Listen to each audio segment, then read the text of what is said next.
Get this and get it straight. Crime is a sucker's road. And those who travel it wind up in the gutter, the prison, or the grave. There's no other end. But they never learn. From the pen of Raymond Chandler, outstanding author of crime fiction, comes his most famous character in The Adventures of Philip Marlowe.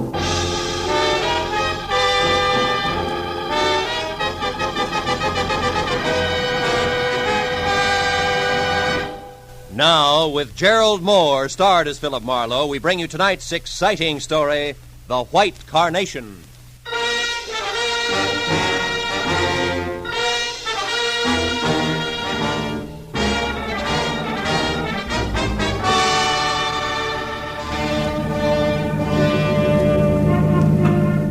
I can't understand it. Ben Reynolds is a wonderful guy with a really great future, intelligent, handsome.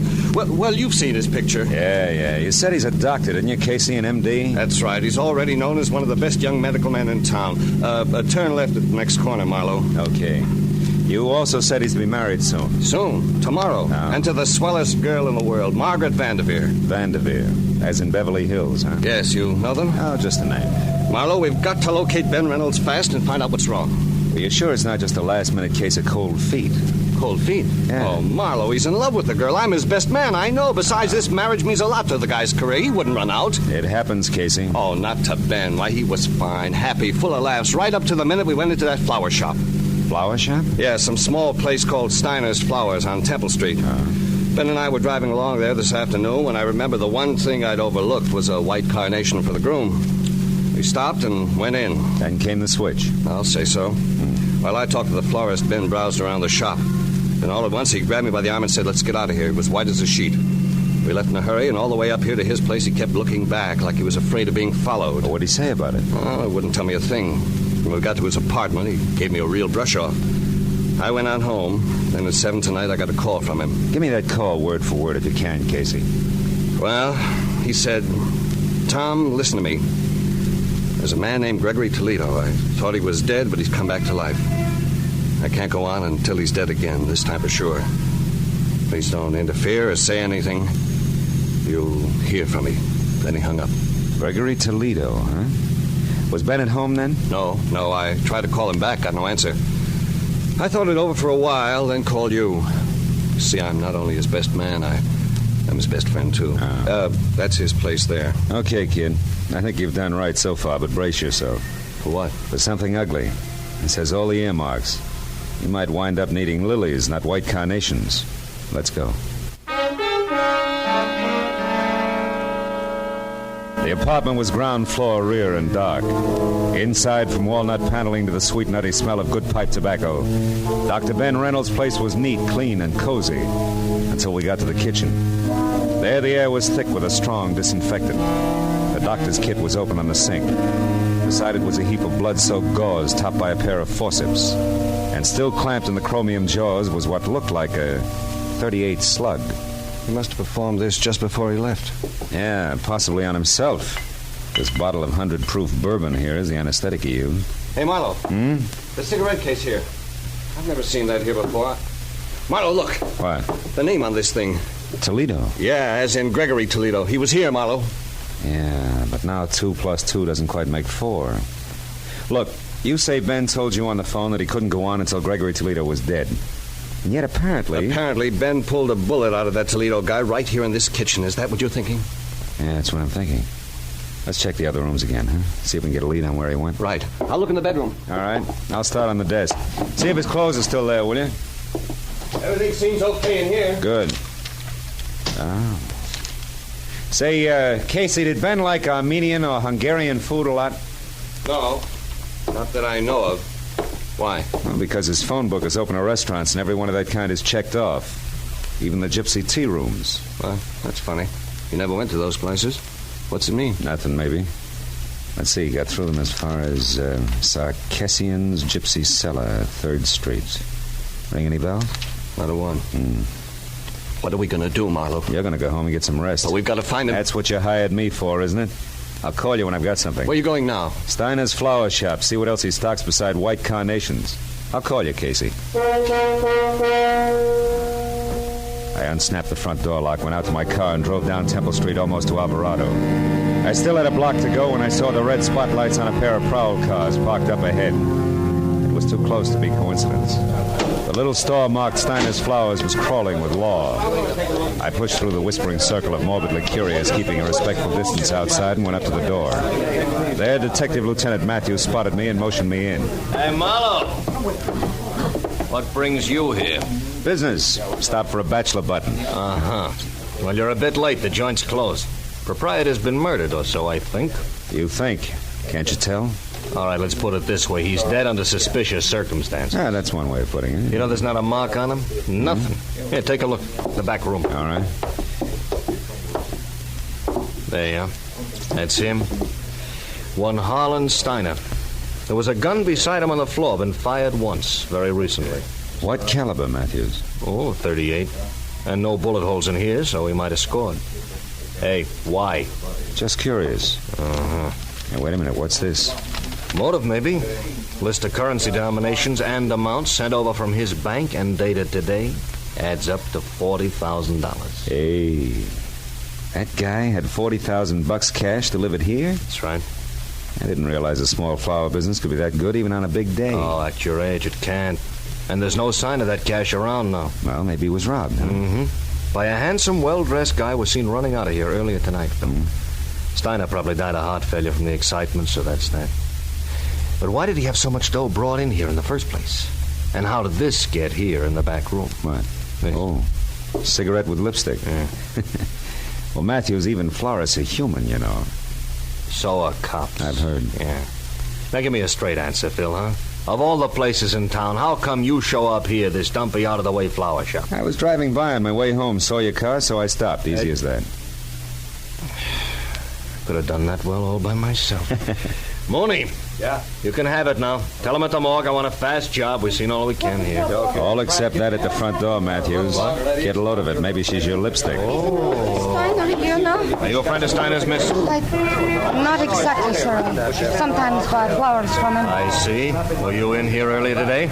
No, I haven't been here for several days. What's wrong? You'll find out soon enough, miss. Better move along now. Go on. Yeah, okay. No, she's too dark. Your lipstick's awful blonde. Yes, I know. Well, I guess I'll shove off, too. Take it easy, Lieutenant. Sure, boy. Hey, Phil. What? Look, if you should happen to stumble over 40 grand on your way home, get in touch, will you? Don't I always? Good night, Matthews. I drove down Alvarado to 3rd Street and turned right. In a few minutes, I was parked in front of a gaudy doorway at the foot of a half a dozen steps dimly lit by a rusty hanging lantern under a sign. Said Sarkessian's Gypsy Cellar. Armenian dishes are specialty, Alex Sarkessian, proprietor. Inside, the place was a stone floor, imitation oak booths, all empty. The 5 feet high that hustled toward me out of a dark corner was Sarkessian himself. The welcome smile dribbled off his face like spilled beer when I said all I wanted was some information. Why you come here for it, huh? What kind of information do you want? On some people, Mr. Sarkessian. Do you know a man named Gregory Toledo? No. Oh, well, how about Reynolds, Ben Reynolds? No. Okay. Try, never mind, that girl on the billboard there. Who's she? Madame Vadena, just like it says, she's on the billboard. What's her real name? Ruby Vadena. She works here. Works. If somebody wants to call looking at tea leaves in a cup, work. But the customer expects it. The customer is always right. So Ruby Vadena works here, but not tonight. All right, where can I find her? Why? Because I saw her a few minutes ago in a certain flower shop. Oh, that's a very good reason. Now, look, mister, I run a restaurant, not a Lonely Hearts. You look, Sarkessian, your little gypsy's in a murder right up to her big brass earrings. I gotta talk to her right now. A murder? I knew it's that fake.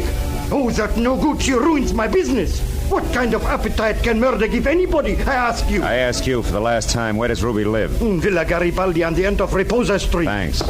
When you find her, tell Sarkessian says she's fired. She don't come in my place again, you hear? She's washed out.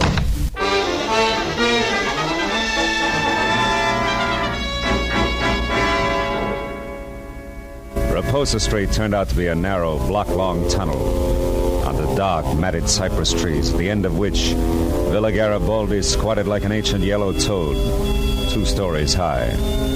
I'd gone far enough for my headlights to pick up the clutter on the stairs when Ruby herself stepped out from the trees and headed for the front door.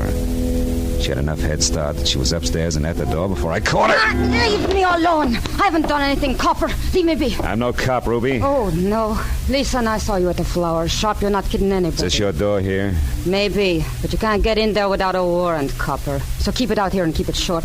What do you want? Who is Gregory Toledo? I don't know. All right, let's try an easier one. What was that florist Harlan Steiner to you? If you're not a cop, what do you care? I'm a private detective, honey, and I care plenty. You know what happened to him, don't you? I think he's dead, if that's what you mean. He was just a friend, that's all. Oh, no. You're not the type for just friends, Doc. Hey, wait a minute, sugar. Somebody's in your room. Oh, no. The money. Open the door. Hurry up, will you? I'm trying. Well, come on. Get out of my way. Reynolds! Ben, stop! Stay back, you! For an instant, I'd seen Ben Reynolds, his face twisted in fear, a package wrapped in green oil paper clenched in one hand.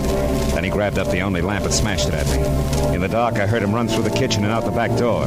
By the time I got outside, he was gone. I started for my car to follow him, but stopped again at the sudden sight of a gun barrel shoved out from the shadows between two trees and pointed straight at me. Don't move, fella. Not 1 inch or I'll kill you. You sound like you mean it. I do. You're not going any farther, fella. Don't try. And whoever you are, forget about the green package. You'll live longer. Yeah, I'll take your word for it. Just tell me one thing, baby. Are you and the doctor a team? That all depends. Now go on. Back the way you came. I got an appointment with the doc, and I wouldn't want to keep him waiting. Start walking.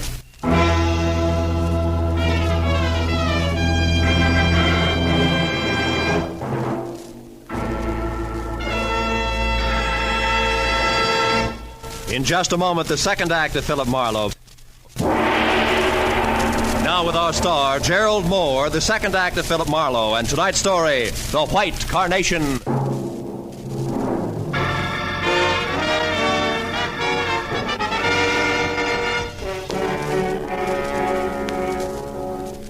When the lady in the dark left for her appointment with the doctor, I knew that my next move should be a tight huddle with the good gray heads of homicide. But I also knew that first there was the matter of Ruby Vadena. I could tell by the way she was coming for me. The kind of enthusiasm you see only at feeding time at the zoo. Where is it? The money. Where did it go? How do I know? You're the fortune teller. Now, what'll it be? Cards, teacup, crystal ball?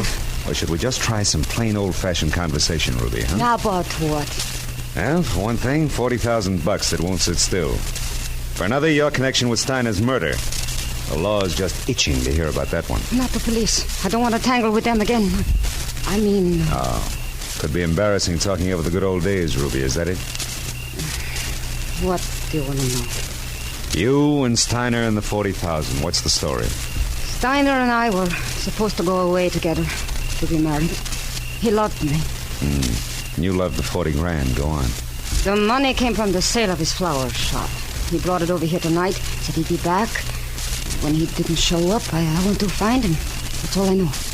Not enough, Ruby. That shop wouldn't bring $40,000 like you could pass for a school mom. Where'd he get the money? I haven't the slightest idea. But I do have a suggestion. Oh? If you can get your hands on the money, which is really mine now, I'll split it with you, And we could even take a long, long trip, huh? No dice, baby. I wouldn't sleep nights worrying about my traveler's checks. So long, clairvoyant.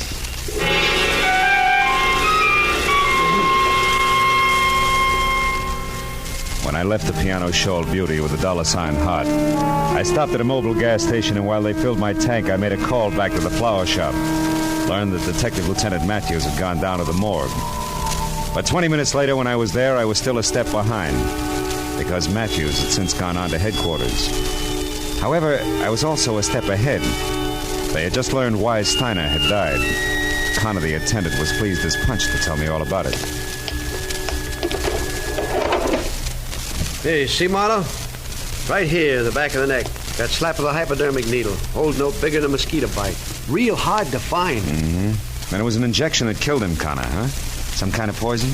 We'll have it tagged in a couple of hours. Want me to let you know what it is? No, never mind. I'll be in touch with Lieutenant Matthews anyway. By the way, Connor, mind if I use your phone? Why should I? They don't send me the bill.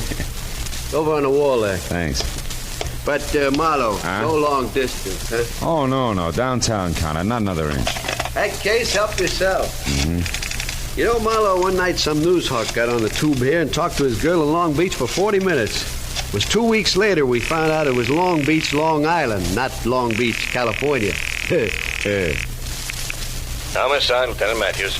Marlowe Matthews, I'm down at the morgue. Oh, what is it, Marlowe? Steiner, or are you still just a wayfaring stranger? No, it's Steiner. Look, Matthews, I found out a couple of things that might help. I figured you would. Who is it, Marlowe? Well, so far it could be a Dr. Reynolds, but there's more to it. There always is.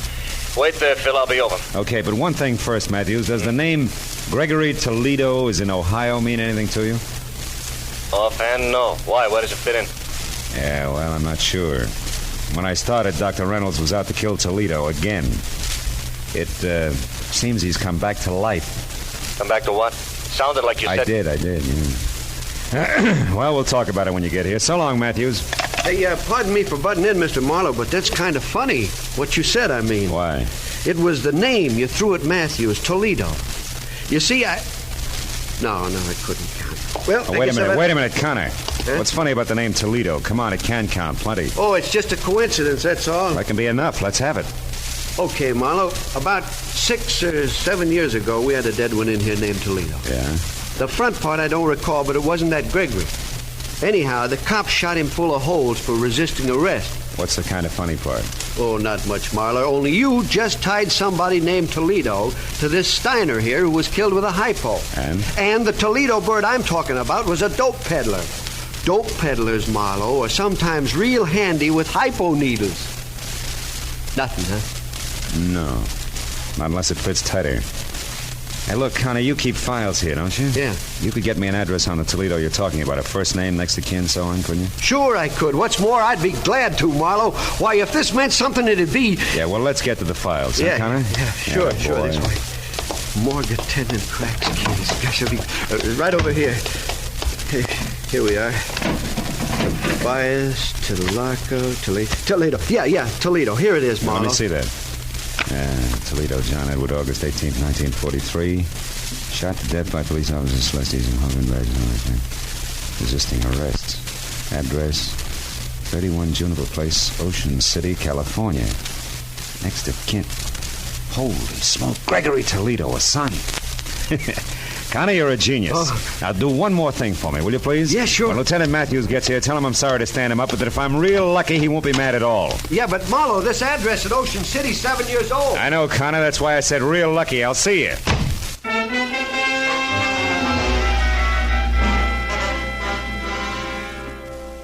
The gentleman who answered the door at 31 Juniper Place was about 60. Wore a spotted torn bathrobe that read like a menu and needed a shave, a haircut, and... peeping through his torn slippers, I saw a Blue Jay corn plaster. However, his spirit was bright. Seems he liked having visitors. Yes, sir. You're the manager? Oh, I am indeed. Have been for 18 years. Albert A. Keyline. You were looking for a room, sir? No, just some information, Mr. Keyline. My name's Marlowe. I'm a private detective, and A private detective? Well, come right in, sir. My goodness, don't often get to chat with a man in your profession. No, I welcome the opportunity.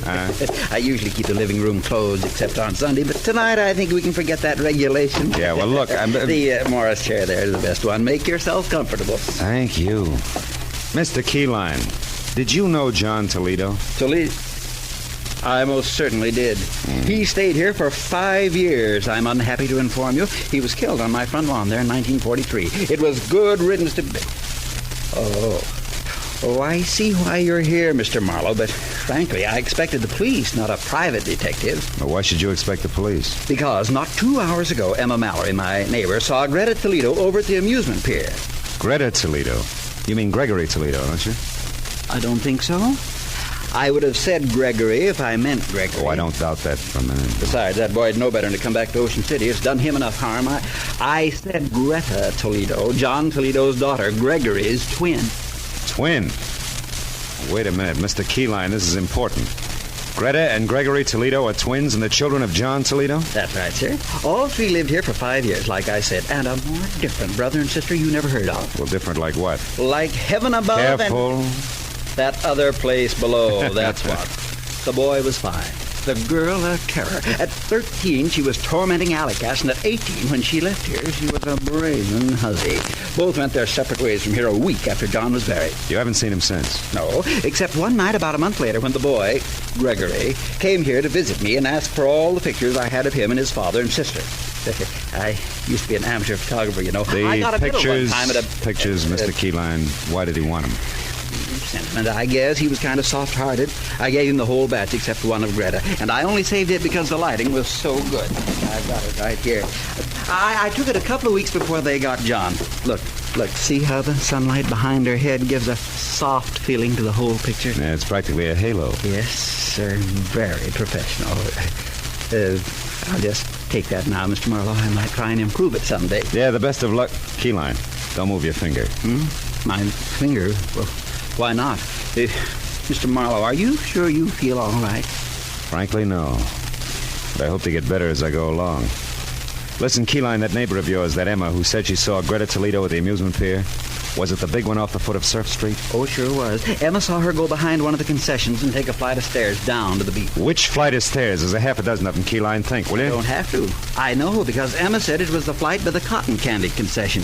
You know, that fuzzy stuff. And he's near the merry-go-round. I'm sure of that because Emma mentioned the merry-go-round. She never leaves out any details, you know. Emma's a thorough...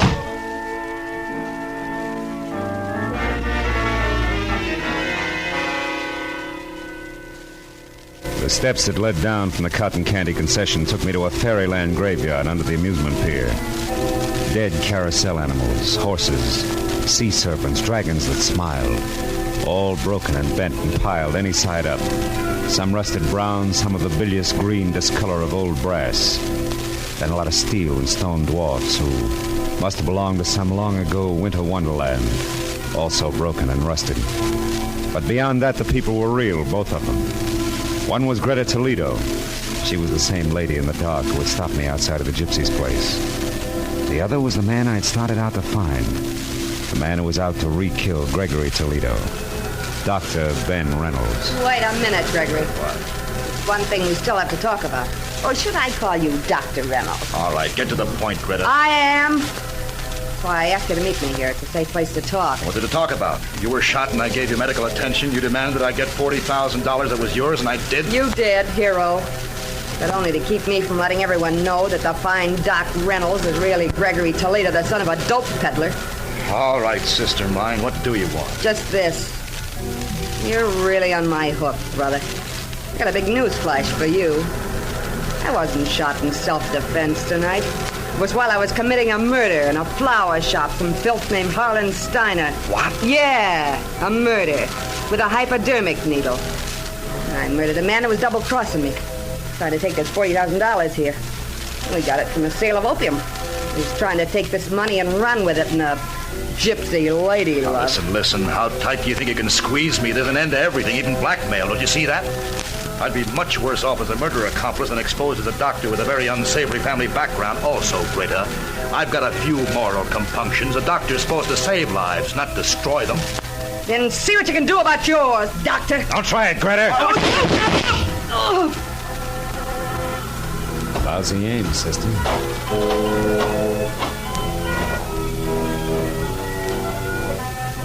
She's dead. Yeah. And so is Gregory Toledo, finally. We better get to the police, Dr. Reynolds.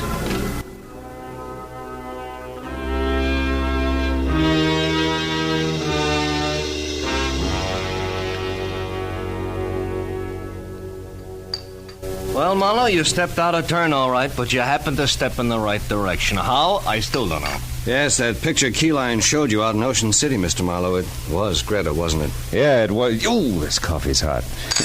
Didn't mean a thing, though, Tom. I'd only seen Greta in the dark at the Gypsies. Yeah, then how did it help? More coffee here, please. Huh? Coffee. Oh, sure. Well, it helped, actually, when Keyline added his finger. That covered the girl's hair. And when I could only see the face... It looked like the man, and you saw not Greta, but her twin brother, Gregory. Wait a minute, who you knew as Dr. Reynolds from a picture you'd seen earlier? Good work, Marlowe. No. Good luck, Matthews. There was Connor in the morgue, a gabby woman named Emma Mallory, Keyline's hobby as a photographer, and, Lots of little things. Pardon me, Lieutenant. I don't quite know how to say this, but what about the publicity, the newspapers, and what it'll do to, well, Dr. Reynolds being Gregory Toledo? Dr. Reynolds being who? Hey, miss, I'd like that coffee tonight. You know, I always did like you, Matthews. Good night, fellas.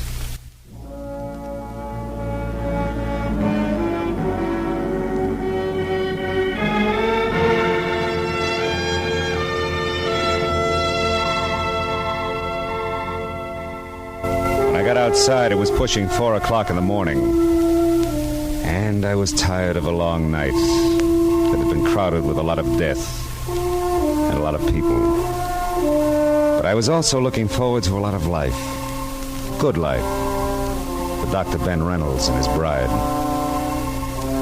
So, thinking about them, I drove slowly through the quiet city streets until the black melting into gray in the corners of the sky said it was almost tomorrow. And then I went home, found a telegram. It was from the groom. Tom Casey and the bride-to-be joined me in saying that there's no doubt as to who the best man really is. Please do us the honor tomorrow at 5 o'clock sharp. Oh, that's nice. Now all I need is one white carnation and, I wonder where that gypsy girl is.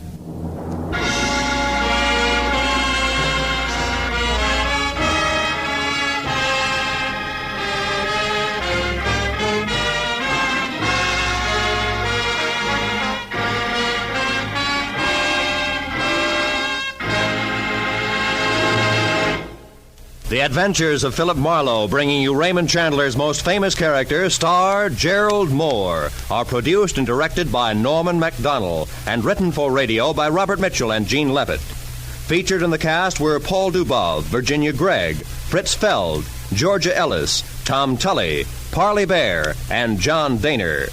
Detective Lieutenant Matthews is played by Larry Dobkin. The special music is composed and conducted by Richard Arant. Be sure and be with us again next week.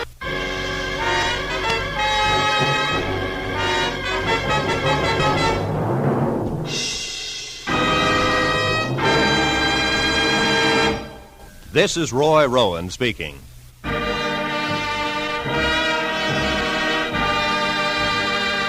This is CBS, the Columbia Broadcasting System.